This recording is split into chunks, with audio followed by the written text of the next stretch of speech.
El cristiano medieval promedio estaba convencido que todos los judíos son ricos, que ocultan enormes riquezas consistentes en oro y plata y que engañan a los cristianos y los despojan de su dinero por medio de brujerías. Todo esto figura en muchas leyendas populares, dice la profesora Dina Porat, del Departamento de Historia del Pueblo Judío en la Universidad de Israel, que reviste el cargo de directora del Instituto para la Investigación del Antisemitismo en dicha universidad. ¿Cuán ricos eran los judíos en realidad? Documentos de la Edad Media muestran que por lo menos parte de ellos eran muy ricos. La correspondencia de un comerciante judío del siglo XI que participó de una feria comercial en Alemania, por ejemplo, muestra que el importe que allí ganó equivale a 1/3 de los tesoros del rey de Hungría. Biografías de princesas y duques muestran que algunos de ellos se rodeaban de asesores judíos, el judío de la corte que manejaba sus bienes como Yosef. Pero los investigadores disienten entre ellos en la cuestión respecto de cuál era el nivel de vida de la mayoría de los judíos. La situación de los judíos se fue deteriorando con el correr de los años, dice Avia Kleinberg, especialista en Edad Media del Departamento de Historia Universal de la Universidad. En la temprana Edad Media, desde el siglo VIII hasta el siglo XII, la mayoría no vivía mal tomando en cuenta la época. Los ricos de verdad eran los militares, los funcionarios públicos y los terratenientes, y todos ellos eran cristianos, porque los judíos tenían prohibido trabajar al servicio del Estado y poseer tierras, dice Kleinberg. Pero la mayoría de la población cristiana eran agricultores arrendatarios y la mayoría de los judíos eran artesanos, artistas y comerciantes. En los supuestos de hoy día tanto los unos como los otros eran muy pobres, pero en general, aparentemente eran menos pobres. Llegaron de un Medio Oriente desarrollado y progresista, trayendo con ellos conocimientos empresarios. Los judíos eran nómades porque podían ser recibidos por comunidades lejanas. Tenían prácticamente el monopolio de profesiones en las que era necesario viajar, como por ejemplo el mercado de los vinos.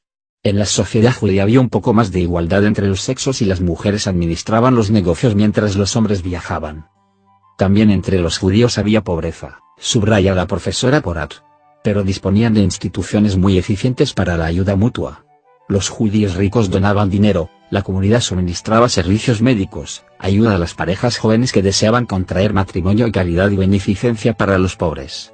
Los judíos vivían con un mejor nivel de higiene por la costumbre de sumergirse en la mikvá, piscina ritual para higienizarse, y por la costumbre de las abluciones de manos. La mortandad por epidemias entre ellos era mucho menor. Los judíos no se enriquecieron con los préstamos a interés. Los judíos de Europa Central y Occidental se hicieron menos ricos a fines del Medioevo, desde el siglo XII. La sociedad se desarrolló y los judíos fueron empujados hacia sus márgenes, dice Kleinberg. Los artistas cristianos se agremiaron y los judíos quedaron fuera y perdieron su sustento. Los cristianos abrieron universidades y crearon nuevas profesiones tales como medicina y abogacía para las que hacía falta formación académica que los judíos no podían tener porque no podían estudiar en dichas universidades. Al final de cuentas terminaron viéndose obligados a ejercer viles menesteres tales como prestar a interés. Pero ocuparse de prestar dinero a interés solo fortaleció la imagen de los judíos como personas ricas que esquilman a los cristianos. Los préstamos a interés no los enriquecieron, ya que se trataba de un negocio de poca monta. Los judíos eran únicamente los intermediarios que prestaban el dinero de los nobles a los pobres y los nobles eran los que se llevaban la mejor parte de las ganancias. Es cierto que quienes tomaban tales préstamos, que eran gente pobre, odiaban a los judíos con los cuales estaban en contacto diario. La gente odia a quien les cobra directamente, no a los poderosos que se esconden detrás de sus prestadores. La mayoría de los automovilistas que reciben una boleta por estacionamiento se enoja con el inspector de tránsito y no con el intendente que lo emplea. Los judíos estaban en la misma situación que los inspectores. Los judíos vivían en la ciudad y se ocupaban de todas las profesiones relacionadas con el dinero. También los judíos que se dedicaban a la pequeña empresa demostraron un cierto grado de conocimientos financieros. Llevaban libros de contabilidad, cambiaban dinero e invertían. Esto llevó a cristianos ignorantes a pensar que los judíos eran ricos. Un agricultor solo una vez por mes, cuando llegaba al mercado de la ciudad a comprar y a vender y se enfrentaba a la astucia y a la sabiduría de los judíos, pensaba para sí mismo: seguramente son brujos que recibieron poderes satánicos. De todos modos, la imagen del judío rico llegó primeramente de la religión y fue elaborada por la Iglesia, Refiere Porat. Los dibujos, las estatuas y las representaciones en las iglesias exhibían tesoros imaginarios de los judíos e imágenes terroríficas de ellos como sanguijuelas chupasangre. Fue la iglesia la que provocó que los judíos fueran los únicos que se ocuparan de ser prestamistas, cuando prohibió a los cristianos prestarse dinero a interés entre sí en forma directa, sino por intermedio de judíos. ¿De dónde tomó la misma iglesia estas imágenes? Es posible que los curas, que conocían muy bien el relato del éxodo de Egipto, fueron influenciados por él en una forma bastante deforme. Pero está visto que la principal imagen judía que influenció sobre ellos fue la de Judas Iscariote, discípulo de Jesús de Nazaret que lo entregó a estar por el Nuevo Testamento. Según el relato, Judas Iscariote traicionó a Jesús a cambio de 30 dineros, una suma bastante considerable, dice Porat.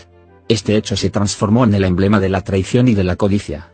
Los cristianos, que en su mayoría no sabían ni leer ni escribir y conocían el caso por imágenes, desconocían el hecho de que Jesús era judío, pero sabían que Judas Iscariote sí lo era, tanto por el nombre como por el hecho de que se lo dibujaba con el aspecto de los judíos de aquella época, con una bolsa de dinero en la mano.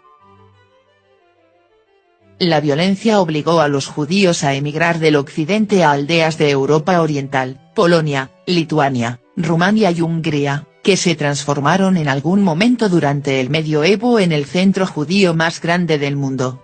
Europa Oriental estaba empobrecida y debilitada y la realidad económica que se daba en Occidente durante los primeros tiempos de la Edad Media continuó en Europa Oriental durante muchos siglos más y los judíos de las aldeas disfrutaron de ello. En la Europa Oriental no había clase media y los cristianos necesitaban de los judíos para que desarrollen la economía, tal como lo hicieron en Occidente, dice Kleinberg. Los judíos eran de los pocos que tenían conocimientos empresarios en Europa Oriental, también en épocas posteriores, aún hasta el siglo XVI. Fue allí donde fundaron los primeros bancos y dominaban rubros enteros, como por ejemplo el textil. Hasta el siglo XIX fueron casi la mitad de la población urbana en Europa Oriental. Los reyes y los nobles de allí lo recibieron con gusto, otorgándoles la protección que habían perdido en Occidente. El odio y los estereotipos contra los judíos tuvieron lugar en Europa Oriental del mismo modo como sucedió en Occidente, pero hasta el siglo XVII solo hubo allí pocos ataques contra los judíos. Como en Occidente, los más terribles pogroms contra las aldeas empezaron después que los judíos también fueron empujados al estatus de inspectores de tránsito. La aldea judía era propiedad del noble local. El Fritz y los judíos vivían en ella a cambio de los servicios que ellos le prestaban, dice el profesor Israel Bartal, del Depto de Historia del Pueblo de Israel en la Universidad Hebrea. La mayoría de los judíos arrendaban. El sistema feudal establecía que todos los bienes, como ser molinos o puentes, pertenecían a los nobles. El noble transfería los bienes a la administración de los judíos. El sistema funcionaba así, el Fritz le permitía al judío utilizar el bien a cambio de un arriendo de, por ejemplo, 1000 zloty. Los agricultores polacos y ucranianos le pagaban al judío por el uso del molino harinero y le pagaban también peaje por el uso del puente y por la cerveza que bebían en la posada. Si el judío les cobraba 2000 zloty, ganaba 1000. Si cobraba 1000, no ganaba nada. De todas maneras, era el judío el que debía enfrentarse al rencor, a los insultos y a los golpes de los agricultores.